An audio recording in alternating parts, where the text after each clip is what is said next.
Bonjour à toutes et à tous, bienvenue à bord du Branchébus, une initiative donc de Branchet, l'assurance des médecins, pour accompagner les professionnels de santé durant cette deuxième vague de la crise Covid-19.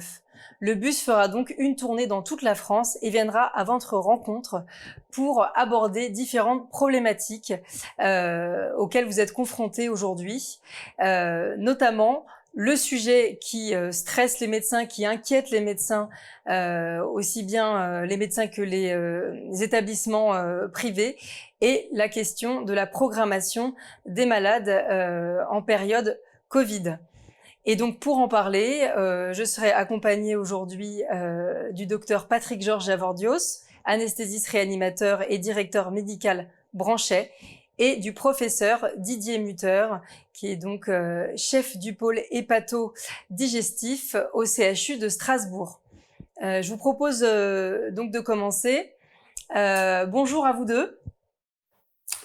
Bonjour. Bonjour. Merci d'être là aujourd'hui. Alors je précise que quand vous allez vous exprimer, vous pourrez enlever vos masques puisque vous êtes à une distance, vous respectez les mesures barrières, vous êtes à plus d'1 mètre l'un de l'autre, donc vous pouvez enlever vos masques pour répondre aux questions. On démarre tout de suite donc sur le sujet de la programmation donc des malades en période Covid. Tout d'abord, première question, qui décide ?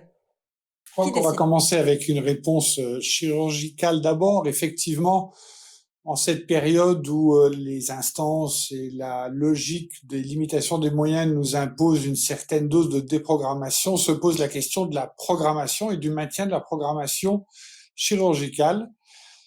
Le chirurgien se trouve confronté à deux types de demandes. La première demande est celle de l'urgence absolue, qui ne se discute pas aujourd'hui. Une urgence absolue, elle va au bloc opératoire et on réfléchit après aux moyens de poursuivre les soins en sortie de bloc opératoire. Là, ça ne se discute pas. Le problème des soins les plus simples pour les patients qui n'ont aucune urgence et qui très souvent sont même demandeurs d'attendre, en chirurgie digestive, c'est le patient qui a une hernie paucisymptomatique, une lithiase vésiculaire symptomatique.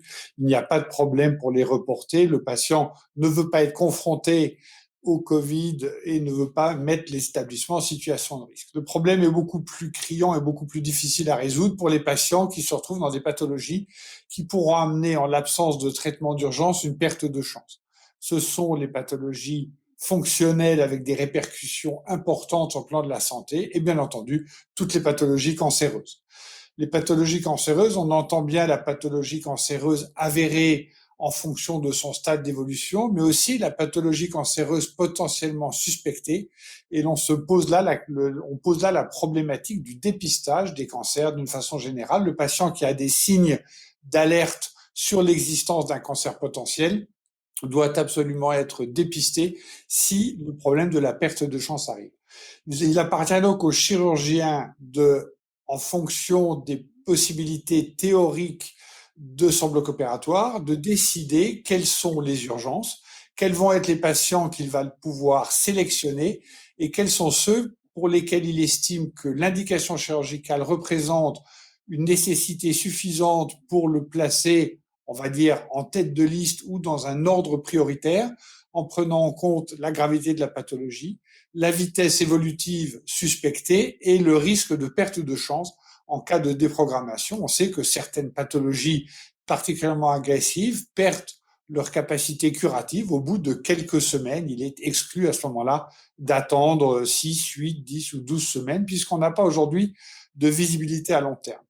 Donc le chirurgien va établir sa liste d'indications chirurgicales, c'est à lui de décider tout seul, dans son âme et conscience, par rapport aux risques, par rapport aux bénéfices qu'il portait aux patients, lesquels il va proposer et soumettre à la concertation pour les amener au bloc opératoire. Et une fois qu'il a établi cette liste, c'est bien entendu pas à lui tout seul à décider qui opérer, quand, à quelle heure, mais il va se tourner à ce moment-là vers les anesthésistes réanimateurs au sein de son établissement. Et ceux-ci vont à ce moment-là entamer un dialogue constructif prenant en compte d'autres arguments.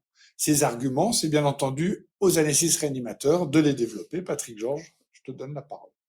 Alors Didier, je suis parfaitement d'accord avec tout ce que tu as dit au préalable. Bien évidemment, l'indication opératoire et l'appréciation du degré d'urgence afin d'éviter un retard de prise en charge qui pourrait être préjudicial relève du chirurgien. Bien évidemment, après, l'anesthésiste va devoir apprécier la possibilité d'opérabilité du patient en tenant compte d'un certain nombre de paramètres qui vont être est-ce que le patient va avoir besoin de loin de lit, de soins critiques en post-opératoire, c'est-à-dire une unité de surveillance continue, voire upgradée en réanimation éphémère, une véritable réanimation, ou bien enfin une structure de soins critiques. Et ça, on a quand même un certain nombre de critères d'appréciation qui sont évalués lors de la consultation pré-anesthésique, qui permettent, sans être d'une précision absolue, de savoir un petit peu ce qui va bien se passer et ce qui peut être un petit peu plus compliqué. Or, dans cette période, on sait que la disponibilité de soins critiques risque d'être difficile, tendue, et ce sera incontestablement un point sur lequel il ne faudra pas se tromper à ce moment-là. Donc ça, c'est extrêmement important. Ça peut nécessiter même, pour affiner la réflexion, des examens complémentaires qui nécessiteront, à partir du moment où on aura eu le patient en consultation, dans certains cas, un délai avant de pouvoir rendre un avis définitif. Après, il y a d'autres éléments que l'anesthésiste devra apprécier, qui sont les moyens techniques, les machines qui sont à sa disposition, car on sait que dans un certain nombre de blocs opératoires, les respirateurs de blocs opératoires habituels, qui sont des respirateurs d'anesthésie, mais qui sont quand même suffisamment performants pour pouvoir ventiler dans des réanimations, ont disparu et sont déjà utilisés, et on se retrouve avec des machines qui sont des machines avec des performances plus faibles et qui, dans certains cas, ne seront pas adaptées à toutes les interventions. Donc ça, c'est un élément à prendre en compte. Et puis, il y a également, on l'observe moins pour cette deuxième vague, mais pour la première vague, on avait quand même été extrêmement contraint par des problèmes de disponibilité de médicaments. Tant et si bien que il y avait le gouvernement avait fait des points de stockage et de distribution. Actuellement, ça paraît, on n'est pas dans cette situation-là, mais on ne sait pas si on peut pas arriver dans cette situation-là. Donc, l'état du patient, avec la possibilité ou pas de soins critiques, le matériel disponibles en paire opératoire, les médicaments, tout ça, ce sont des éléments qui vont permettre d'orienter le choix de l'anesthésiste réanimateur et de pouvoir secondairement discuter avec le chirurgien pour savoir si ensemble on décide ou pas de pouvoir amener ce patient à une demande de programmation. Je propose de passer à la question 2. Je rappelle que ce que vous évoquez, en fait, cette décision collégiale entre l'anesthésiste réanimateur et le chirurgien, ce sont les points 4 et 5 de la SSP de la HAS, donc un document que les chirurgiens et les anesthésistes partagent et sont censés connaître. La question 2, du coup, c'est et après? Que se passe-t-il après, une fois qu'on a décidé? Une fois que le chirurgien et l'anesthésiste ont d'un commun accord décidé quel type de patient ils vont devoir amener, effectivement, se pose une question de choix politique d'établissement. C'est-à-dire que les établissements, quels qu'ils soient, vont devoir décider quelle est leur politique vis-à-vis des patients Covid d'une façon générale, vis-à-vis des unités Covid, vis-à-vis des moyens engagés. On sait que de plus en plus d'établissements aujourd'hui sont ouverts à ces multiples programmations, à ces multiples prises en charge, tant Covid que non Covid. Et à partir de là, la décision va, d'une certaine façon, devoir être collégiale au-delà de l'anesthésie et du réanimateur pour plusieurs raisons. D'abord, il n'y a pas qu'un chirurgien ou qu'une spécialité chirurgicale dans un établissement, mais d'habitude de multiples spécialités qui peuvent interférer. Toutes les spécialités ont chacune leur façon d'analyser les urgences et leurs décisions à prendre. Et tous les établissements sont tenus de mettre en place des groupes qui prennent en compte tant les administrateurs de l'établissement par rapport au choix de l'établissement que les anesthésistes et les chirurgiens représentant l'ensemble des spécialités. Et là encore, c'est très souvent des anesthésistes qui sont le plus les coordinateurs.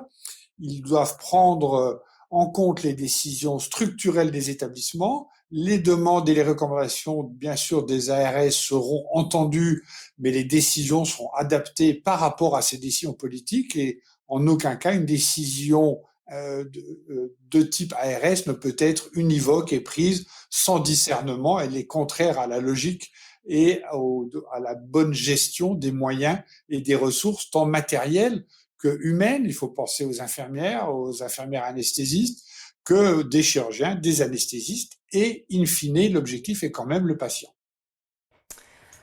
Alors, on passe à la troisième question à présent. Pardon, allez-y, docteur Yavordios. Ouais, juste une petite précision. En ayant évoqué la SSP, il faut préciser qu'il s'agit d'un travail qui avait été fait sous l'égide de la HAS, multispécialité, qui s'appelle Solutions pour la sécurité des patients et qui traite de 15 points clés qui doivent être abordés dans les relations entre chirurgiens et anesthésistes dans les établissements, que ce document doit donner lieu à une charte qui est co-signé par le directeur d'établissement, et ça c'est quand même assez notable, donc, et que cette charte doit s'imposer et qu'elle est même demandée dans les visites de certification des établissements. Et il y a effectivement 2 points qui parlent très exactement dans les termes que nous avons définis, Didier Mutter et moi, sur comment on doit décider d'une opérabilité et que c'est une décision partagée qui ensuite doit être soumise. Autrement, rien de plus à dire que ce qu'avait dit Didier concernant la structure d'établissement mise en place qui doit être apte à pouvoir admettre toutes les propositions de toutes les spécialités et en fonction des possibilités de l'établissement et des contraintes qu'a l'établissement, autoriser ou pas les interventions à se réaliser. Sachant qu'il n'y a pas une spécialité qui doit être prioritaire par rapport à une autre. C'est le patient qui doit primer. Et pour conclure sur ce point, vous avez entendu toute une démarche d'indication, de discussion anesthésique et de décision avec l'établissement. Il est aujourd'hui fondamental que l'ensemble de ces décisions soient tracées. Je crois qu'on n'a pas assez insisté sur cette traçabilité. La traçabilité, elle va permettre pour le chirurgien de faire comprendre au patient, mais surtout de garder en mémoire quelle a été la décision, sur quoi elle a été basée. Pour la décision opératoire ou non opératoire, cette traçabilité va être fondamentale parce que on parle ici du côté de l'assureur des médecins et il faut bien que les médecins aient une certaine protection par rapport à leurs décisions, qu'on sache bien quand on reviendra sur des dossiers potentiellement de décisions compliquées dans 6 mois, 1 an, 2 ans, voire un peu plus tard, on risque de revenir en arrière et demander aux gens comment ont été prises les décisions, sous quelle discussion, sous quelle décision collégiale, sous quelle réunion pluridisciplinaire, médicale, anesthésique et chirurgicale, mais également administrative par l'établissement, et enfin administrative par les autorités de santé. Il est impossible que ces décisions prises à la demande des autorités de santé ne soient pas tracées, donc il faut les tracer, faire comprendre qu'elles sont aussi prises sous décision des autorités de santé pour que, le cas échéant, on puisse retrouver toutes ces informations. Donc chaque spécialité dans sa décision doit absolument et de façon formelle, écrite, informatique, tracer le parcours décisionnel et le choix qui a été fait au jour J pour le patient. Il est important aussi pour aller dans ton sens, il est important aussi de tracer le fait que le patient ait été informé des difficultés actuelles, de la démarche qu'ont fait les médecins qui s'occupent de lui, incluant le contexte de l'établissement et que le choix qui a été fait était un choix qui est documenté et qui a été le choix raisonné le mieux pour lui. C'est important que le patient soit quand même informé de tout ça, quoi. Absolument, c'est ce qu'on appelle aussi la balance bénéfice-risque et c'est très important de le notifier dans ce parcours, comme vous l'avez rappelé. Passons à la troisième question concernant la gestion des réa éphémères et l'implication des chirurgiens dans la surveillance des services Covid. Comment ça se passe? Qui intervient? Comment? Est-ce que vous pouvez nous éclairer là-dessus aussi?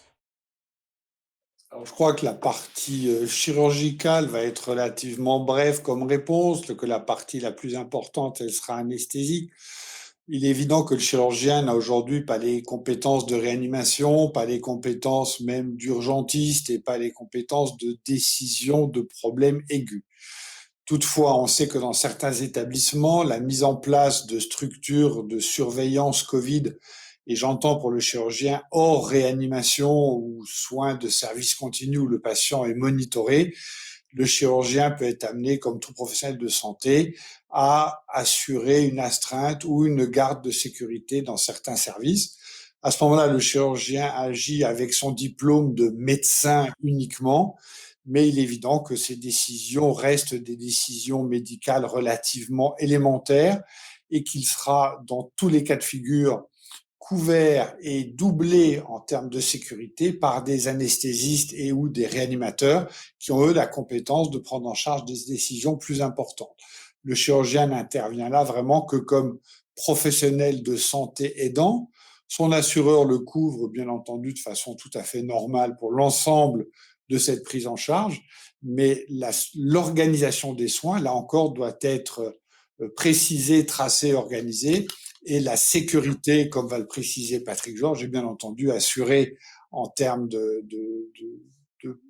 d'aggravation du patient par des gens qui ont les compétences spécifiques. Oui, alors quand on parle de réanimation éphémère, en fait, on ne sait pas exactement ce que ça signifie. Il y a les réanimations qui existent, bien évidemment, qui sont des réanimations soit chirurgicales, soit polyvalentes. Et puis, souvent, il y a des lits d'unités de surveillance continue qui sont attachés à ces réanimations. Donc, dans ce cas-là, ce qui se passe, c'est que ces lits d'unités de surveillance continue sont upgradés au niveau des réanimations pour accroître la capacité des réanimations existantes, sachant que là, il y a les connaissances et puis les hommes aptes à faire fonctionner ces réanimations. Après, il y a une autre chose, c'est quand véritablement il n'y a pas une réanimation habituelle sur place et qu'on transforme des SSPI, des salles de surveillance post-interventionnelle ou des lits de surveillance continue isolés en une espèce de réanimation. Une espèce de réanimation parce que ce n'est pas une réanimation polyvalente comme habituellement on peut la trouver. Donc, et c'est là où c'est quelquefois un petit peu plus compliqué à gérer parce que les hommes qui font tourner les réanimations vitales ne sont pas là. Et donc là, il peut y avoir une demande de mise à niveau des anesthésistes réanimateurs qui habituellement ne font pas ça, de façon à être un petit peu plus formés. Et ça va faire partie d'un film que le professeur Hervé Bouaziz, président de l'ASFAR, est en train de tourner et qui est disponible incessamment dans le bus. Donc, il répondra à ces caractéristiques-là. Sinon, pour revenir à ce que Didier pour les services de médecine Covid, lorsque la surveillance est dévolue à la partie médicale du chirurgien, il est bien évident que dans ce cas-là, systématiquement, le chirurgien a un accès possible à un réanimateur ou un anesthésiste qui est en astreinte pour venir l'aider si, par exemple, les critères de surveillance tels qu'on les a en termes de SPO2, en termes de distribution de litres d'oxygène, en termes d'état général du patient, venaient à être dépassés. Et si, par exemple, il faut intuber un patient, bien évidemment, il faut qu'à ce moment-là, il y ait une couverture d'anesthésiste réanimateur. Et c'est ce qui se passe dans tous les cas de figure. Très bien, merci pour ces éclairages, docteur Yavordios et professeur Mutter. Merci d'avoir rappelé le processus décisionnel pour la programmation d'une intervention pendant cette deuxième vague de Covid et donc pendant ce plan blanc national. Nous vous souhaitons bon courage à tous les praticiens et l'équipe qui nous regardent aujourd'hui. Et rappelons qu'en cas de problème suite à une intervention ou même si vous avez une question d'ordre médico-légal ou si vous avez un problème de gestion de stress, vous pouvez contacter l'assistance Branchet qui est donc disponible 24 heures sur 24 et 7 jours sur 7 et qui est déployée notamment avec une assistance spéciale Covid au 04 85 85 85 85. Merci beaucoup, à très bientôt.